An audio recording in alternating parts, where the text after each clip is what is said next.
Hello বন্ধুরা, আমরা গেছিলাম কুচবিহার আসে। তো কুচবিহার আসের ভিডিওটা দেওয়া হয়নি। তো দেখো কুচবিহার আসে বহুদিন ধরে যাবো দেখো এখানে জলপরি ছিল, মানে মূল আকর্ষণ। প্রচুর ভিড় ছিল জলপরিতে, দেখো প্রচণ্ড ভিড়। তারপর আমরা টিকিট কেটে 100 টাকা করে টিকিট ছিল, কেটে আমরা ভিতরে গেলাম। প্রচণ্ড ভিড়ের মাঝখানে সবাই মিলে ফটো তুলে নিলাম। দেখো যে চলে যাচ্ছি কিন্তু জলপরি দেখা মিলছে না। সবাই বলছে জলপরি কোথায়, জলপরি কোথায়। প্রচন্ড ভিড়।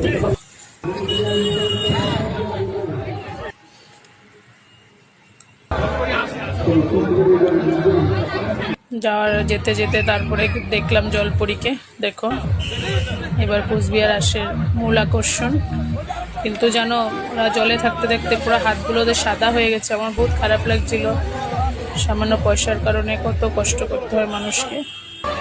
আর তো মেলাতে গেলেই নাগরদোলা, আমার ভাগনা মেয়ে দুইজনেই বাস। মেলাতে গেলেই ওদের তো নাগরদোলা চলতেই লাগে।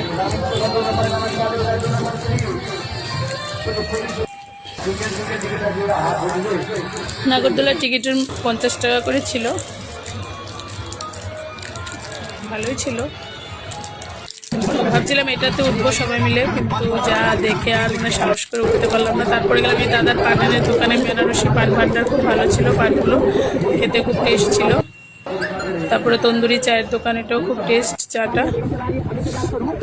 খেয়ে তারপরে আমরা গেলাম 30 টাকার দোকানে। দেখো সব কিছু 30 টাকা, যা নেবে।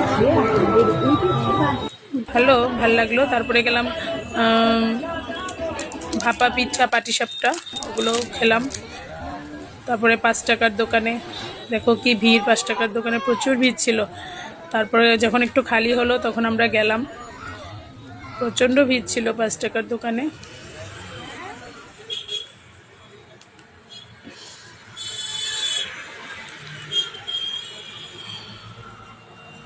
খুব সুন্দর মেলা। যারা যারা যাওনি এখনো যাবে।